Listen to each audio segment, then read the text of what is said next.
Hello, नमस्कार। मैं आपका स्वागत करता हूं। आप जानते हैं कि हम लोग हाइपोथेसिस पढ़ रहे थे। किस प्रकार से हाइपोथेसिस फ्रेम की जाती है, इसको हम लोग पढ़ चुके हैं। और जो लोग नहीं देखें उस वीडियो को डेफिनेटली देख लें, उसके बाद ही इस वीडियो को देखें। ओके, मैं आई बटन पर लगा भी दूंगा, आप उसको जा करके देख लीजिएगा। उसके बाद हाइपोथेसिस टेस्टिंग की प्रोसेस देखिएगा कि किस प्रकार से हाइपोथेसिस टेस्टिंग की जाती है। क्योंकि आप जानते हैं कि अगर मुझसे कोई पूछे कि हाइपोथेसिस टेस्टिंग करना ज़्यादा डिफिकल्ट है या हाइपोथेसिस बनाना ज़्यादा डिफिकल्ट है, तो आप जानते हैं कि हाइपोथेसिस बनाना ज़्यादा डिफिकल्ट है। इसलिए हाइपोथेसिस को देखिए, कैसे फ्रेम की जाती है, कैसे फॉर्मेट की जाती है, कितने प्रकार की होती है, ये सब चीज़ें ज़रूर देख लीजिए। उसके बाद ही टेस्टिंग देखिए, क्योंकि टेस्टिंग उससे ईजी है। केवल इसी प्रक्रिया देखनी है, कुछ स्टैटिस्टिक्स देखना है जो कि हम लोग को फॉलो करना है। लेकिन अगर अच्छा आप हाइपोथेसिस बना ले जाते हैं तो निश्चित रूप से आपको कोई भी प्रॉब्लम टेस्टिंग में नहीं आएगी। तो first of all you are watching formulation of hypothesis, right. चलते हैं आज की क्लास में। हम लोग को देखना है कि जब हाइपोथेसिस हम लोग फ्रेम कर लिए, उस फ्रेमिंग हाइपोथेसिस को किस प्रकार से टेस्ट किया जाए। उसके लिए कुछ प्रोसेस हैं, कुछ टूल्स होंगे, कुछ उसमें एरर आ रही होंगी, कुछ सिग्निफिकेंस लेवल आ रहा देखना पड़ रहा होगा, कुछ रिजेक्शन एरिया देखना पड़ रहा होगा। ये सब चीज़ें हम लोग वन बाई वन करके डिफरेंट आगे क्लास में देखेंगे। तो आज देखते हैं स्टेप्स कि एक हाइपोथेसिस फ्रेम करने के बाद आप कौन कौन से फर्दर स्टेप्स लेते हैं कोई भी हाइपोथेसिस टेस्ट करने के लिए, और कितने प्रकार के अप्रोचेज हैं हाइपोथेसिस टेस्ट करने के लिए, ये सब भी हम लोग डिसाइड करेंगे। तो चलते हैं without any further discussion. Steps of hypothesis. एक हाइपोथेसिस टेस्ट करने के लिए आपको कौन कौन से स्टेप्स लेने पड़ते हैं। देखिए इसमें क्या है, फर्स्ट स्टेप। फर्स्ट स्टेप क्या है, identify the null hypothesis H0, जिसको आप जानते हैं कि नल हाइपोथेसिस है, या HN, okay, and the alternative hypothesis H1 और HA। देखिए H A समझना है तो A means alternative and N means null hypothesis. तो आप H0 से डिनोट करते हैं तो वो भी हो जाता है नल हाइपोथेसिस, एंड HN से करते हैं दैट वो भी नल हाइपोथेसिस है। ओके, फिर H1 है अल्टरनेटिव हाइपोथेसिस है, एंड ये HA से करिए दैट इज ये भी अल्टरनेटिव हाइपोथेसिस है। तो फर्स्ट ऑफ ऑल तो आप यहाँ पर तो मैं बता दिया हूँ पिछले वीडियो में ही, आप उसको देख लीजिएगा, मैं प्लेलिस्ट में डाल दूंगा और आई बटन में डाल दूंगा, तो आप लोग देख लीजिएगा। ओके, क्लिक करके अब यहाँ पर देखिए क्या है, सेकेंड, डिटरमाइन ए टेस्ट साइज। और टेस्ट साइज क्या है ना, significance level. Significance level decide किया जाता है। तो हम यहाँ पर पहले सिग्निफिकेंस लेवल पर फोकस नहीं कर रहे हैं। ओके, सिग्निफिकेंस के अलग से मैं बताऊंगा बाद में। तो यहाँ पर केवल क्या ध्यान रखना है कि हमको सिग्निफिकेंस लेवल, महत्वता का स्तर हमको डिसाइड करना है, जो अभी थोड़ा सा बता दे रहा हूँ। या तो 1% हो सकता है, या 5% हो सकता है, या 10% हो सकता है। इसी में हम लोग कुछ डिसाइड कर रहे होते हैं। ओके, तो फर्स्ट ऑफ ऑल थोड़ा बहुत जान गए कि सिग्निफिकेंस लेवल इसी तीनों में से कुछ होगा। ओके, इसको डिसाइड करना होता है। The value should be small, mean जो वैल्यू है वो स्मॉल है, यूजुअली लेस देन 10%। तो जो बता ना 10%, तो वैल्यू स्मॉल होगी, 1 से लेकर 10% के बीच में कुछ भी रख लीजिए। लेकिन सबसे सोशल साइंस में जो सबसे ज़्यादा पॉपुलर है वो 1% है, 5% है मैक्सिमम। अगर बहुत ज़्यादा प्योर साइंस का रिसर्च कर रहे हैं तो 1%, अगर थोड़ा सा आप और रिस्क लेना चाहते हैं तो 5% है। ओके, क्योंकि जितना ज़्यादा करते जाएंगे हाइपोथेसिस प्रूव होने की संभावना बढ़ती जाएगी, लेकिन ईरर होने की संभावना भी बढ़ती जाएगी। इसलिए थोड़ा सा कम रखिए, 1 या 5%, राइट। तो 5% ज़्यादा मॉडरेट माना जाता है। नेक्स्ट क्या है, it is important to consider the consequences of both types of error. अब यहाँ देखिए ईरर भी क्लास अलग से लिया जाएगा, type 1 error, okay, type 1 error and type 2 error. ये दोनों चीज़ें बताई जाएंगी, टाइप 1 ईरर क्या है, टाइप 2 ईरर क्या है। तो यहाँ पर बस ये देखिए कि हमको स्टेप्स देखना है, और आगे तो इसी पर तो क्लासेस चलेंगी धीरे धीरे। तो इसलिए यहाँ पर टाइप्स बता दूंगा तो फिर जानते हैं क्या होगा, इसका प्रोसेस नहीं बता पाऊंगा। तो इसलिए टाइप्स को भी रहने दीजिए, आगे हम सिग्निफिकेंस लेवल टाइप्स में बात करेंगे नेक्स्ट क्लास में, ये हो सकता है आज ही कर लें। Okay, types here, pay attention to the whether test is one tailed और two tailed to get the right critical value and rejection region. तो जो यहाँ पर शब्द यूज हुआ है आपको बता दें, वो चाहे 1 टेल्ड हुआ है, या 2 टेल्ड हुआ है, या राइट क्रिटिकल रीजन हुआ है, या रिजेक्शन रीजन हुआ है, ये सभी के लिए अलग से मैं वीडियो बनाऊंगा, इसलिए वहां तक के लिए वेट करिए। ओके, लेकिन इतना ध्यान रखिए कि सेकेंड लेवल पर ये सब चीजें, चाहे आप सिग्निफिकेंस लेवल डिसाइड करना हो, टेल डिसाइड करना हो, सब डिसाइड करेंगे। ओके, रिजेक्शन एरिया डिसाइड करना हो और क्रिटिकल एरिया डिसाइड करना हो, सब कुछ यहीं पर आपको डिसाइड करना है सेकेंड लेवल पर ही, तभी आप आगे बढ़ेंगे। ओके, और कैसे डिसाइड होगा दैट इज उसके लिए अलग से चैप्टर है और अलग से हम लोग पढ़ेंगे भी, राइट। तो यहाँ तक आप समझ गए कि सेकेंड में क्या करना है कि जो जो चीज़ें मैं बताया हूँ, वो चाहे सिग्निफिकेंस लेवल हो, ओके, चाहे आपका वन टेल टेस्ट हो, टू टेल टेस्ट हो, रिजेक्शन रीजन हो, ये सब चीज़ें ईरर हो, यहाँ ईरर में बताया टाइप सब, ये सब चीज़ों के लिए आगे बात की जाएगी। ये सब चीज़ों को ध्यान रखना है सेकेंड पॉइंट पर। थर्ड में क्या रखना है, थर्ड में देखिए, थर्ड में select the statistics and determine its value from sample data. अब क्या होगा, हम लोग अब नेक्स्ट चैप्टर क्या पढ़ेंगे, उसके बाद सैंपल कैसे लिया जाएगा डेटा। ओके, ये क्या भूमिका बन रही है, किस बात के लिए, कि हाइपोथेसिस टेस्टिंग के लिए। कि हाइपोथेसिस टेस्टिंग में कि कौन कौन सी चीज़ों को हम लोग करेंगे, एरर कैलकुलेट करेंगे, सिग्निफिकेंस लेवल कैलकुलेट करेंगे, रिजेक्शन एरिया कैलकुलेट करेंगे, सैंपल डाटा कैलकुलेट करेंगे, और स्टैटिस्टिक्स में क्या कि कौन सा टेस्ट लगाएंगे। ओके, यही डिसाइड करना थर्ड पॉइंट पर। टेस्ट कौन सा लगेगा, जेड टेस्ट लगेगा, टी टेस्ट लगेगा, काई स्क्वायर टेस्ट लगेगा, या कुछ और लगेगा। ओके, ये सब चीज़ें, या इनोवा टेस्ट लगेगा, सब कुछ हम लोग अलग अलग तरीके से एक एक क्लास उसमें पढ़ेंगे, इसके लिए परेशान नहीं होना है। ओके, केवल बस ध्यान रखे रहिए और हमारे साथ बने रहिए, एकदम सब कुछ ईजी वे में बनाया जाएगा। ओके, कोई दिक्कत आप लोग को नहीं आएगी।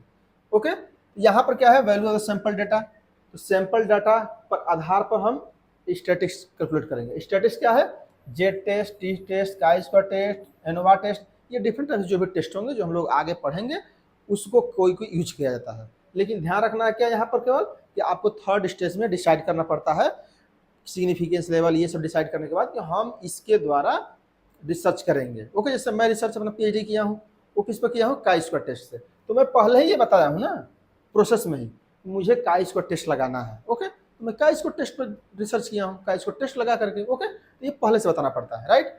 The value is called the observed value of the test statistics. तो जो वैल्यू आएगी वो ऑब्जर्व्ड वैल्यू आएगी। ओके, कैलकुलेशन अब क्या करेंगे, रिमेंबर दैट, रिमेंबर क्या करना है, टी स्टैटिस्टिक्स, थोड़ा सा बताया जा रहा है फॉर्मेलिटी कि जो टी टेस्ट है, स्टैटिस्टिक टेस्ट ऐसे समझिए, सांख्यिकी या जो भी टी है, उसका is usually appropriate for a small number of samples, small numbers. Okay, means जहाँ छोटे सैंपल होंगे, मतलब लेस देन 30 हो, 30 से कम हो तब। ओके, या मैक्सिमम 50 तक ले सकते हैं, इससे ज़्यादा नहीं। अगर 30-50 तक सैंपल है तो टी टेस्ट सबसे बेस्ट है। Okay, for large number of sample है Z statistics can work well if data are normally distributed.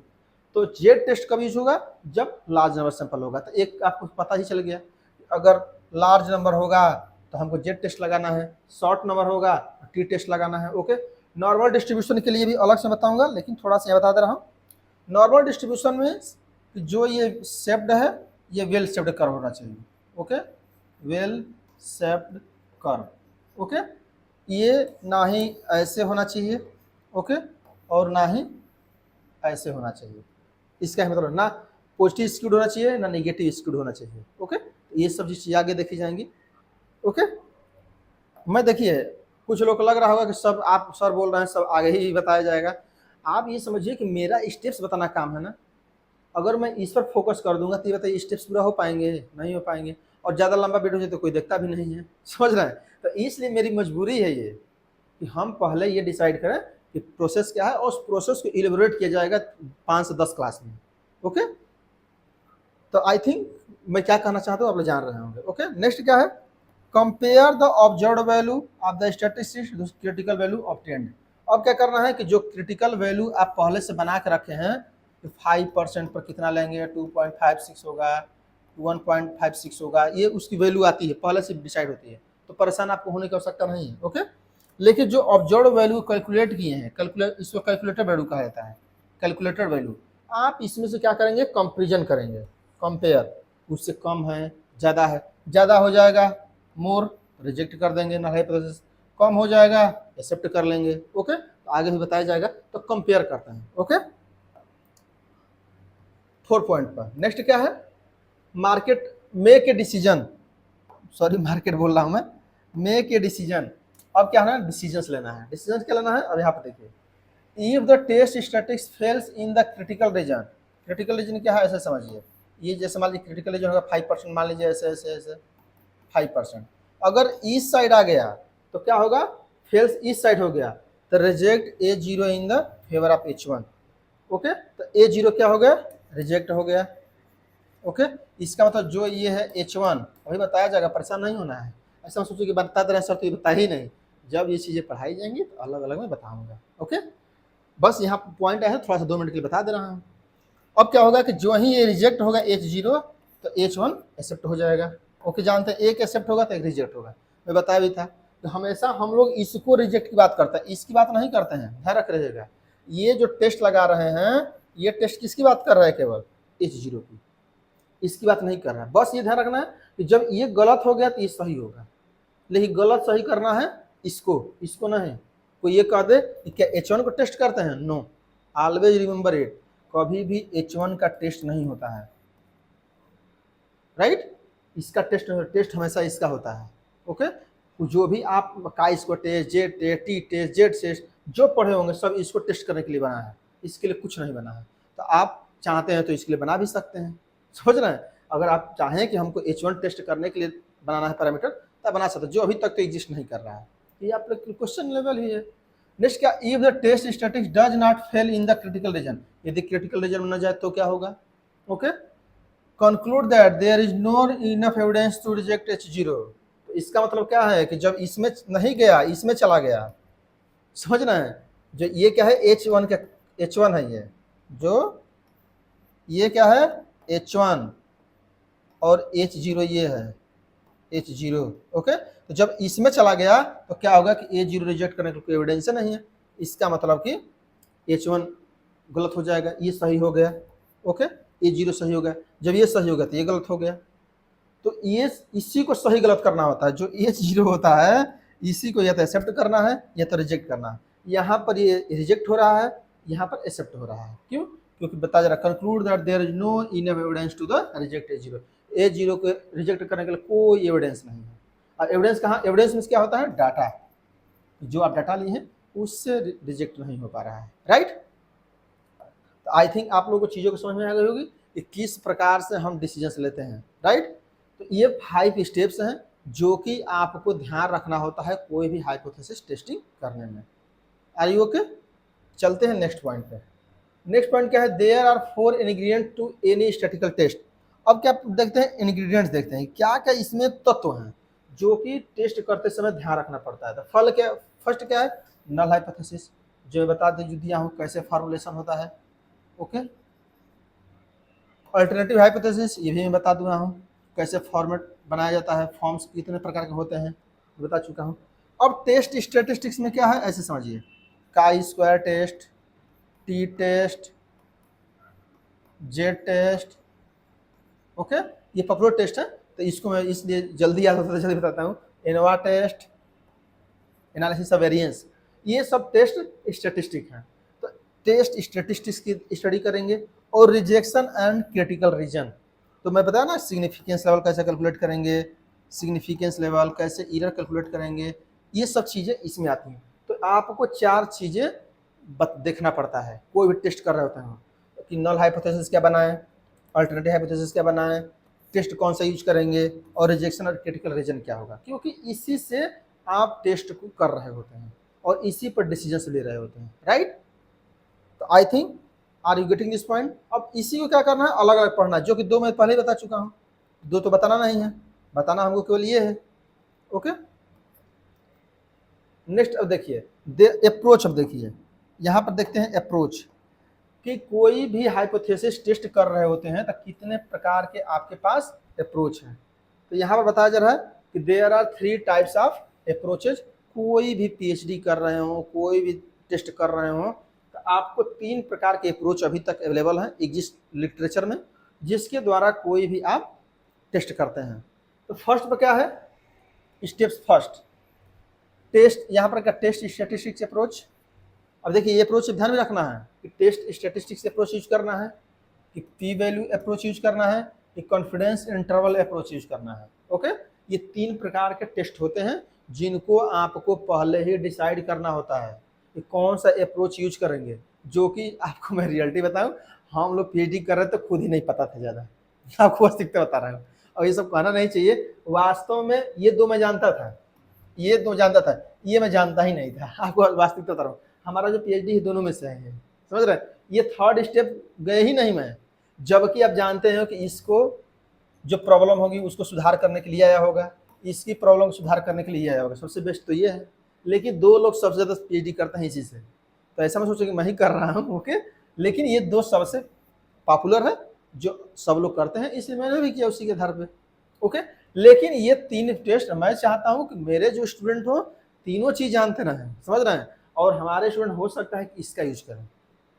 Okay, क्योंकि एक टीचर तो हमेशा यही चाहेगा ना कि हमारे स्टूडेंट जो हैं सभी टेस्ट जानते रहें, कोई कुछ पूछे तुरंत बता ले जाए। ओके, और आपको बता दें रिसर्च मेथोलॉजी में तो मैं ऐसा चीज़ बता दूंगा आप लोगों को कि कभी कोई दिक्कत आए ही नहीं, आप लोग को लगेगा कि कितना अच्छा जानकारी है, समझ रहे हैं। ये बड़ाई नहीं कर रहा हूँ अपनी, लेकिन आप लोग देखेंगे तो समझ में आएगा, बस रेगुलर देखिए इसको, आप लोग को कितना मजा आएगा देखिएगा। आपको जैसे जैसे टेस्ट पढ़ाएंगे, जैसे सिग्निफिकेंस लेवल और चीज़ें, रिजेक्शन एरिया, स्टेटिस्टिक्स का इसका टेस्ट क्या है, कैसे टेस्ट होगा, कैसा हाइपोथेसिस बनती है, न्यूमेरिकल कराऊंगा, तब देखिए कैसे आपको पता चलेगा, क्योंकि मैं खुद उसको यूज किया हूँ।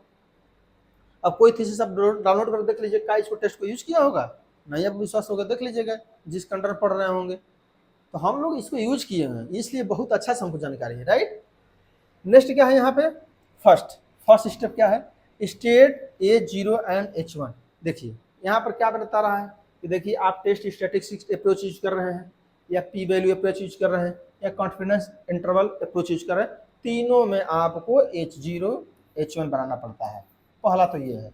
अब ये मत सोचिए कि इसमें बनाना है इसमें नहीं बनाना है, तो तीनों कॉन्सेप्ट का तो ये इक्वलिटी है, इक्विलिब्रियम है कि तीनों में आप नल हाइपोथेसिस, अल्टरनेटिव हाइपोथेसिस आपको बनाना है। ओके, तो पहला तो क्लियर हो गया। ओके, यहाँ पर कहीं डिफरेंस नहीं। डिफरेंस नेक्स्ट क्या है, determining test size and find the critical value. अब क्या है कि यहाँ पर टेस्ट साइज मीन्स टेस्ट लगाएंगे, जेड टेस्ट लगाएंगे, स्मॉल टेस्ट है कि लार्ज टेस्ट है, कि लार्ज सैंपल है कि स्मॉल सैंपल है, ये डिटरमाइन करेंगे। यहाँ पर डिटरमाइन टेस्ट साइज क्या है, स्टैंडर्ड डेविएशन। अब यहाँ पर क्या है, स्टैंडर्ड डेविएशन, आप टेस्ट साइज की स्टैंडर्ड डेविएशन कैलकुलेट करेंगे। अब देखिए यहाँ पर स्टार्ट हो गया अंतर, डिटरमाइन करेंगे टेस्ट साइज की स्टैंडर्ड डेविएशन कि जो टेस्ट साइज है, जैसे मान लो टी टेस्ट है, जानते हैं टी टेस्ट में भी स्टैंडर्ड डेविएशन कैलकुलेट होता है, तो यहाँ उसकी भी वैल्यू कैलकुलेट करेंगे। ओके, जो कि यहाँ पर करने की जरूरत ज़्यादा नहीं है, क्योंकि काइस पर टेस्ट में देखिए स्टैंडर्ड डेविएशन की आवश्यकता ही नहीं पड़ती है। ओके, तो स्टैंडर्ड डेविएशन कैलकुलेट करेंगे। नेक्स्ट, डिटरमाइन टेस्ट साइज ए या 1 minus alpha and hypothesis value. Hypothesis value करेंगे, या जो आया होगा 1 माइनस में से कर देंगे, तो ये आ जाएगा कॉन्फिडेंस इंटरवल वैल्यू का। ओके, नेक्स्ट क्या है, कंप्यूट टेस्ट स्टैटिस्टिक्स। और टेस्ट मीन्स क्या कह रहा है कि टेस्ट अब का स्क्वायर टेस्ट अब कैलकुलेट करिए। यहाँ पे क्या बोलो, कंप्यूटर टेस्ट स्टैटिक्स। तो टेस्ट स्टैटिक्स में क्या है कि जो आपके पास टेस्ट अवेलेबल हैं, जो आप चूज किए हैं, का इसको टेस्ट कीजिए, टेस्ट की कौन सा टेस्ट लगाएंगे, बहुत टेस्ट है, उसको मैं पढ़ाऊंगा मैं करके, लेकिन ये ज़्यादा ईजी नाम है तो इसलिए मैं ले रहा हूँ इसको। तो ये आप यूज करेंगे यहाँ पे नेक्स्ट स्टेप में। यहाँ पे क्या है, compute test statics and its P value. यहाँ पर केवल टेस्ट कंप्यूट करने से काम नहीं चलेगा, इसकी पी वैल्यू भी कैलकुलेट करना होगा। ओके, और पी वैल्यू कैसे कैलकुलेट होगा ये भी आपको मैं बताऊंगा। ओके, आपको परेशान नहीं होना है, right. Construct the 1 minus standard deviation 100% confidence level. यहाँ पर जो माइनस क्या करेंगे, जो वैल्यू यहाँ पे 1 माइनस है 100% माइनस कर देंगे। जैसे मान लें कि 0.35 आ गया, तो क्या हो जाएगा 0.65 आ जाएगा, इसका माइनस करेंगे तो ऐसे। नेक्स्ट क्या है, reject A0 is test statistics critical value. आप जानते हैं क्रिटिकल वैल्यू यहाँ पर कैलकुलेट किए हैं, क्रिटिकल वैल्यू से आती है, जैसे 5% का पहले से क्लियर रहेगा, 1% का 1.96, ऐसे पहले से क्लियर रहेगा, 5 का 2.56 कुछ ऐसे होता है आई थिंक। तो जब इसको मैं लिखवाऊंगा परेशान नहीं होना है, जैसे 1.96 है, तो आप देखेंगे कि टेस्ट स्टैटिक्स से जैसे टी टेस्ट कैलकुलेट किए हैं तो ये 1.96 से ज़्यादा है कि कम है, तो मान लीजिए कि 1.96 यहाँ लिख लेंगे क्रिटिकल वैल्यू, और यहाँ क्या लिख लेंगे टी टेस्ट की वैल्यू, मान लीजिए कि आ गया ये 1.6, इसका मतलब क्या है कि ज़्यादा हो गया तो रिजेक्ट हो जाएगा, लेकिन ज़्यादा नहीं हुआ, लेकिन इसको क्या करेंगे, मान लीजिए 2.6 हो गया तो ज़्यादा हो गया ना, तो ज़्यादा होगा तो रिजेक्ट कर देंगे, H0 रिजेक्ट हो जाएगा, तो ऐसे करना है, H0 रिजेक्ट हो जाएगा, राइट। तो हमेशा रिजेक्ट करना होता है। यहाँ पर क्या है, रिजेक्ट H0 पी वैल्यू ज़्यादा हो जाए, ए जो आप 8 किए होंगे दोनों से कैलकुलेट करके इससे, तो पी वैल्यू से यदि स्टैटिस्टिक्स ज़्यादा हो जाए, जो स्टैंडर्ड डेविएशन कैलकुलेट किए हैं ये सबसे, तो पी वैल्यू से ज़्यादा हो तब H0 रिजेक्ट होगा। ओके, इसका मतलब कि यहाँ पी वैल्यू से आप देखते हैं और यहाँ क्रिटिकल वैल्यू से देखते हैं, दोनों डिफरेंस समझ आ रहा है ना, यहाँ पी वैल्यू से देखते हैं या क्रिटिकल वैल्यू से, राइट। यहाँ reject H0 is hypothesised value does not exist in critical confidence interval, अगर कॉन्फिडेंस इंटरवल में नॉट एग्जिस्ट कर रही है तो रिजेक्ट हो जाएगी, वहाँ पर ये है। नेक्स्ट क्या है, सब्सटेंटिव इंटरप्रिटेशन, ये तीनों में है, मीन्स सब में सार तरीके से आप इंटरप्रेट करेंगे जो भी आप लिखे होंगे। ओके, तो इंटरप्रिटेशन तीनों जगह इक्वल होता है, इसका मतलब क्या है कि हाइपोथेसिस और इंटरप्रिटेशन में कहीं डिफरेंस नहीं है, केवल क्या करना होता है, यहाँ पर केवल टी टेस्ट यूज करते हैं, यहाँ पर टी टेस्ट और पी वैल्यू भी यूज करते हैं, पी वैल्यू स्टैंडर्ड डेविएशन के अनुसार होता है, यहाँ पर क्या है स्टैंडर्ड डेविएशन के आगे 1 माइनस स्टैंडर्ड डेविएशन यूज करके आप हाइपोथेसाइज वैल्यू कैलकुलेट करते हैं, जो कि कैसे किया था ये सब चीज़ें बताई जाएंगी, राइट। तो आई थिंक आप लोगों को चीज़ों को समझ में आ गया होगा कि किस प्रकार से 3 अप्रोच आप यूज करते हैं, राइट, समझ गए ना कि 3 अप्रोच से आपको हाइपोथेसिस टेस्टिंग करनी होती है। तो पहले आप ध्यान रखिए कि जब भी रिसर्च करेंगे तो आप इसमें से चुन लेंगे कि कौन सी वैल्यू हमको यूज करनी है, राइट, और उसी के आधार पर स्टेप यूज करेंगे। देखिए स्टेप दिया ना, फर्स्ट, सेकेंड, थर्ड, 4, 5, ये 5 स्टेप यूज करेंगे टेस्टिंग करते समय, या पी वैल्यू वाला देखेंगे तो इससे यूज करेंगे, यदि कॉन्फिडेंस इंटरवल देखेंगे तो इसको यूज करेंगे, लेकिन सबसे ज़्यादा यही 2 का यूज किया जाता है, राइट, ये भी ध्यान रख लीजिएगा। नेक्स्ट क्या है, next size and statics power of the test. अब देखिए इसको डिटेल में पढ़ा दूंगा, अभी बताऊंगा आगे चल के, लेकिन यहाँ पर थोड़ा सा पॉइंट है थोड़ा बता दे रहा हूँ। यहाँ पर size and statistical power of the test, statistical power क्या है, देखिए यहाँ पर decision, when H0 is true, H0 जब ट्रू होगा सही होगा तो accept H0, do not reject H0, correct decision is the confidence level interval 1 minus जो स्टैंडर्ड डेविएशन है confidence, reject H0 type 1 error size of the test. Okay, correct decision यहाँ पर क्या होगा, when H0 is false type 2 error B is the confidence interval. Okay, और यहाँ type 1 error हो जाती है। यहाँ पर सिंपल मैं एक एग्जांपल बता दे रहा हूँ, उसी एग्जांपल को हमेशा ध्यान रखना है, और आगे इस पर बात किया भी जाएगा क्योंकि इसे कैसे कैलकुलेट होता है मैं बताऊंगा अभी, लेकिन यहाँ तक मैं आपको बता दे रहा हूँ सबसे इजी एग्जांपल घरेलू। अगर आप किसी दुकान पर गए और राइस परचेज किए, देखे कि राइस दिखाइए तब हम लेंगे, क्योंकि सब लोग करते हैं पहले चावल दिखाइए तब मैं लूँगा, राइस आप देखे और राइस देख करके कहे कि ये सही है, इसलिए उसको हम ले लेते हैं। ओके, जब सही ले लेते हैं तो कोई दिक्कत नहीं, लेकिन मान लीजिए राइस आपने देखा सही था, ओके, और कहे कि नहीं लेंगे, तो क्या होगा, टाइप 1 एरर होगा। बस इस एग्जाम्पल को जब भी क्वेश्चन पूछा जाए इसको बैठा लीजिएगा, सेट कर लीजिएगा तो आपका आंसर सही हो जाएगा। ओके, सिंपल सी बात है। अगर मान लीजिए कि चावल देखे लेकर के हाथ में और वो गलत निकल गया और तब भी आप कह रहे हैं कि उसको ले लेते हैं, ओके, तो दैट इज टाइप 2 एरर। बस इतने में एरर समाप्त, इजी वे में। और इस पर डिटेल्ड जब मैं इसको अलग से पढ़ाऊंगा, सिग्निफिकेंस लेवल, क्रिटिकल एरिया, तो इसमें मैं बताऊंगा, जो कि इसके नेक्स्ट क्लास उसी पर आएगा। ओके, जो नेक्स्ट पढ़ाऊंगा उसी को मैं बताऊंगा, राइट। तो यहाँ तक वीडियो को समाप्त करते हैं। नेक्स्ट में हम मिलेंगे सिग्निफिकेंस लेवल इंटरवल के साथ, कि किस प्रकार सिग्निफिकेंस लेवल कैलकुलेट किया जाता है, कैसे टाइप कैलकुलेट किया जाता है, किस प्रकार रिजेक्शन एरिया कैलकुलेट किया जाता है, ये सब चीज़ें हम लोग नेक्स्ट वीडियो में मिलेंगे। तब तक वीडियो को देखते रहिए। जो लोग नहीं देखे हैं वो हाइपोथेसिस कैसे फ्रेम किए थे पहले वो देख लें, उसके बाद ही देखें। Okay, thank you for watching.